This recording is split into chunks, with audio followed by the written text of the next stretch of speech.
కుక్క గారు, నేను కొన్ని ప్రశ్నలు అడుగుతాను, దానికి సమాధానం చెప్పాలా? సమాధానం చెప్తే నాకేమిస్తావో? ఏం కావాలి నీకో? చికెన్ బిర్యానీయా, మటన్ బిర్యానీయా?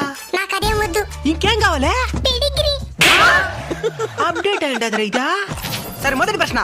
అర్ధరాత్రి అందరూ నిద్రపోయిన తర్వాత ఎందుకట్ట మొరగతా ఉంటావో? మరగడం అని మీరంటున్నారు, దెయ్యాల దగ్గర నుంచి కాపాడడం అని మేమంటున్నాం. నీకు దెయ్యాలు కూడా కనపడతాయా? నీలాంటి ప్రేతాత్మలే కనపడతాయా, ఇంక దెయ్యాలు కనపడవా? సరే, రెండో ప్రశ్న. బైక్ లో స్పీడ్ గా పోతుంటే ఎందుకు వెంటబడి కోరికేదానికి వస్తారు? అతివేగం అత్యంత ప్రమాదకరం, దాన్ని చెప్పడానికి వెంట పడతాం. ఎట్టయితే ఏమే, మేము ఉంటామనే భయంతోనైనా మీరు నిదానంగా వస్తున్నారు, అదే మాకు సంతోషం. సరే, మూడో ప్రశ్న. మీ కుక్కలందరూ సమానమే కదా, మరి ఎందుకు ఎప్పుడు చూసినా గొడవలు వేసుకుంటా ఉంటారు? మీ దగ్గర నేర్చుకునిందే. మా దగ్గర నుంచా? మీ మనుషులందరూ సమానమే కదా, మరి మీరెందుకు కులమతాల పేరుతో కొట్లాడుకుంటూ వస్తా ఉంటారు? సరే, చివరి ప్రశ్న, చిలిపి ప్రశ్న. మీరు పాస్ పోసేటప్పుడు ఎందుకు కాలు పైకెత్తి పోస్తారో? పైకి కాలు మీద పడుతుందా?